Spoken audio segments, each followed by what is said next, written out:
Bem-vindos a mais um Nós Comunica. Esse é o quadro de episódios rápidos, curtinhos, com conteúdos diversos produzidos pelas nutricionistas colaboradoras para trazer cada vez mais conhecimento e reflexão para vocês. Quer ver algum assunto por aqui? Manda pra gente. A gente está em todas as redes sociais, como Nós a Nutrição, Nós com Z. Seguimos agora com a nutricionista Ilana Rodrigues. Oi, gente, tudo bem? Meu nome é Ilana e hoje eu queria conversar com você sobre transtornos alimentares e racismo. Já contei um pouquinho para vocês aqui no podcast sobre a minha experiência estudando racismo e uma outra jornada que eu tenho ingressado recentemente é estudar transtornos alimentares e atender pessoas que têm um comer disfuncional, digamos assim, um comer transtornado que nos sugere também um cuidado muito parecido com o cuidado dos transtornos alimentares. Então, eu tô com um pouco de vontade, assim, de fazer a intersecção desses dois temas e tenho discutido ele com outras pessoas também, então queria ampliar essa discussão e trazer isso para vocês. O corpo não é um objeto a ser estudado em relação à cultura, mas é o sujeito ou base existencial da cultura. A configuração do corpo desejado se estabelece através do olhar e avaliação do outro, das experiências, expressões e práticas discursivas do outro, que emergem a partir do corpo. Quando a gente fala de pessoas com TA, vamos usar TA aqui para transtornos alimentares, é bem comum a gente ter uma imagem na cabeça. O que vem na sua? Vou te dar um tempinho para pensar. Qual a imagem que vem na tua cabeça quando a gente fala de transtorno alimentar? Bom, por aqui eu imagino uma mulher jovem, branca, loira, com cabelo liso, bastante emagrecida, com uma cara triste. E se você colocar transtorno alimentar no Google, vai ver que tem um monte de imagem que remete à restrição alimentar, à distorção de imagem, à tristeza. Mas dificilmente tu vai ver uma mulher negra ilustrando isso. E eu mesma tenho conhecimento e informação técnica, epidemiológica sobre isso e mesmo assim eu tenho essa construção, esse símbolo, essa imagem. Então, para a gente pensar o quanto esse estereótipo está enraizado na gente. No entanto, as adolescentes pretas, elas têm 50% mais chance de exibir comportamentos purgativos e compulsivos associados à bulimia, quando comparado a mulheres brancas. E a gente precisa falar sobre isso. Por que TA está associado tanto com mulheres brancas e não está associado com mulheres pretas? A gente já sabe que é mais prevalente entre mulheres, né? Um estudo que foi publicado em 2017 por pesquisadoras da Bahia teve como objetivo avaliar as questões raciais na insatisfação corporal e no comportamento alimentar através de metodologia quali e quantitativa. Esse estudo foi realizado com 626 estudantes do ensino médio e superior de instituições públicas e privadas de Salvador. Na fase quantitativa, as participantes foram perguntadas sobre a sua satisfação corporal, percepção de racismo, rede de apoio social e familiar, imagem corporal e o risco para o desenvolvimento de TA foi avaliado. Na fase qualitativa foram realizados grupos focais com mulheres que se declaravam pretas e com mulheres que assumiram outro pertencimento étnico-racial. 34% delas demonstravam preocupação com a imagem corporal e 6,6% através da ferramenta de screening que eles usaram apresentava risco de TA. No entanto, 10 estudantes que se identificaram como negras que participavam da etapa qualitativa da investigação não apresentaram risco para o desenvolvimento de TA nesse instrumento de screening de TA. Só que, ao longo do grupo focal, apareceu que 7 delas tinham vivenciado comportamentos alimentares de risco para TA, de acordo com a sua história de vida, que foi evidenciado na fase qualitativa mesmo. Ou seja, os instrumentos que a gente tem talvez não sejam sensíveis para pessoas negras, e tem muita discussão já sobre isso, sobre testes clínicos, diagnósticos que vêm sendo discutidos de que talvez não sejam sensíveis para a população negra. Esses instrumentos muitas vezes são validados para populações eurocentradas, ou norte-americanas. Então, a gente talvez esteja perdendo de identificar em relação aos estudos, que vão compor lá as nossas métricas, nossos dados de prevalência, que são dados epidemiológicos importantes para a gente conseguir pensar em intervenções de políticas públicas e também para moldar as nossas práticas clínicas, né, em todos os níveis de atenção à saúde. Se a gente não está identificando através dos estudos corretamente o número de pessoas negras que de fato têm TA, talvez a gente esteja invisibilizando essa população ainda mais. E também a gente tem que pensar que além de estar invisibilizando essas pessoas em relação à identificação, existe também uma dificuldade no acesso à saúde. As mulheres negras são as que menos acessam os serviços de saúde, né? No sentido de que existe uma barreira que ela é interseccional, né? Socioeconômica, tem uma questão de gênero, tem uma questão racial envolvida. Então, a gente está dificultando a identificação, dificultando o acesso, dificultando o tratamento e muito provavelmente perpetuando esses comportamentos, né? Porque são enfatizados pelas nossas mídias.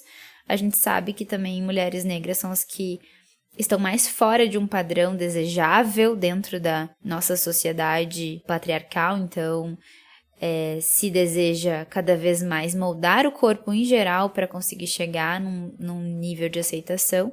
Então, muito provavelmente mulheres negras também estão desejando moldar os seus corpos, né, como muitas outras mulheres, e me parece ser um ciclo assim, de muita perpetuação que tem a ver com o racismo estrutural nessa questão dos transtornos alimentares. Tem um estudo bem interessante que foi realizado com médicos, onde os médicos recebiam casos de mulheres brancas, latinas e mulheres negras. E esse caso ele era idêntico, né, para todas as mulheres. No entanto, as mulheres negras, brancas e latinas, elas tinham um percentual de identificação de um comportamento alimentar problemático que poderia sugerir risco de TA que era diferente.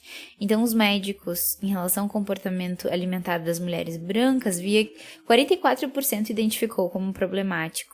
Em relação às mulheres latinas, 41% identificou como problemático, mas apenas 17% identificou o comportamento da mulher negra como problemático. Então, nesse mesmo estudo, os médicos eles também eram menos propensos a recomendar que a mulher afro-americana, nesse caso, que foi um estudo também realizado nos Estados Unidos, essa mulher ela deveria receber ajuda profissional. Então, de tantas formas diferentes a gente está perpetuando, né, o racismo. E além disso, tem essa cobrança de que a mulher negra seja forte, né? A gente fala que em uma aula da professora Fernanda Bairros, ela falava do mito da fragilidade feminina, né? De que a mulher ela é mais frágil, mas que parece que essa fragilidade ela não recai sobre os corpos das mulheres negras.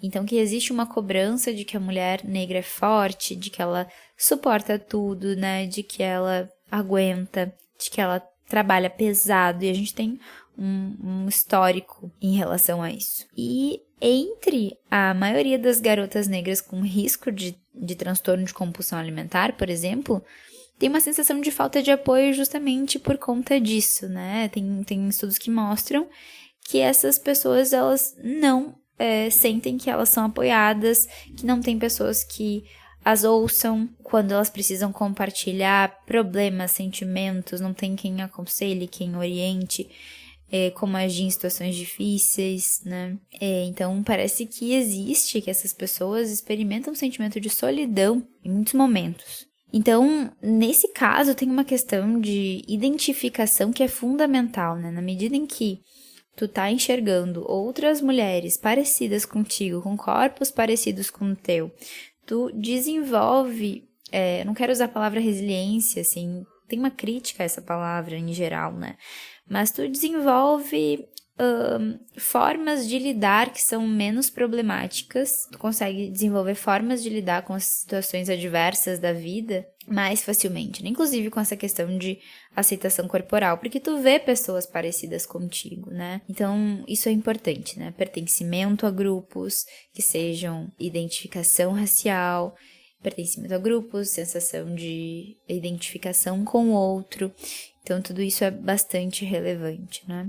Então, um pouco para a gente pensar que existe um entrecruzamento de vulnerabilidades, né? E de gênero, de classe, raciais, familiares, em relação aos transtornos alimentares, e que deixa as mulheres negras muitas vezes mais suscetíveis a transtornos alimentares.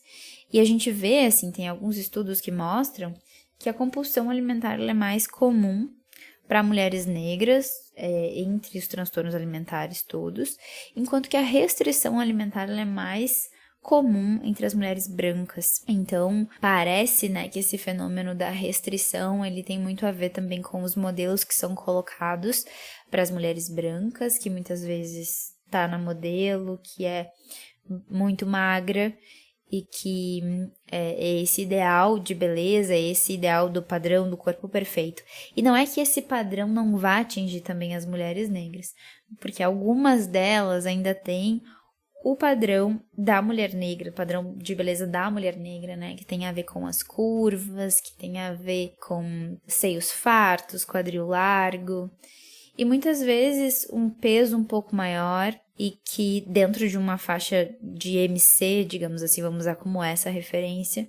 E muitas vezes as mulheres que têm compulsão, as mulheres negras que têm compulsão alimentar, elas demoram mais tempo para procurar ajuda profissional justamente por estar se sentindo pertencente, né? Então, é como se estivéssemos em temos dois aspectos diferentes em relação ao cuidado em saúde da mulher negra, né? De um lado, ela pode fazer tudo para se sentir aceita na sociedade que a gente tem e querer cada vez mais moldar o seu corpo.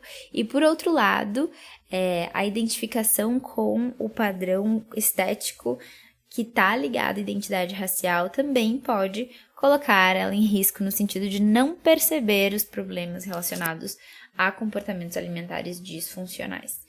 Então, isso é uma questão importante para a gente discutir, a gente precisa falar sobre isso para não invisibilizar ainda mais essas mulheres e também para a gente pensar em formas, como profissionais de saúde, de conseguir identificar isso, né? E não deixar esses preconceitos e essas concepções que vêm lá do nosso imaginário acadêmico, né, e epidemiológico, e de racismo também estrutural, da estrutura e do sistema em que a gente vive, que a gente não deixe esses elementos moldarem as nossas práticas para que as pessoas não fiquem invisibilizadas e sem cuidado e sem os tratamentos adequados, né? Então, é isso, a gente precisa falar de pessoas negras com transtornos alimentares, especialmente as mulheres.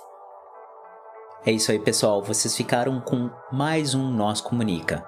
Se vocês querem entrar em contato conosco, vocês nos encontram em todas as redes sociais por @nozdanutrição, nós com Z, ou vocês podem mandar um e-mail para contato@nozdanutrição.com.br.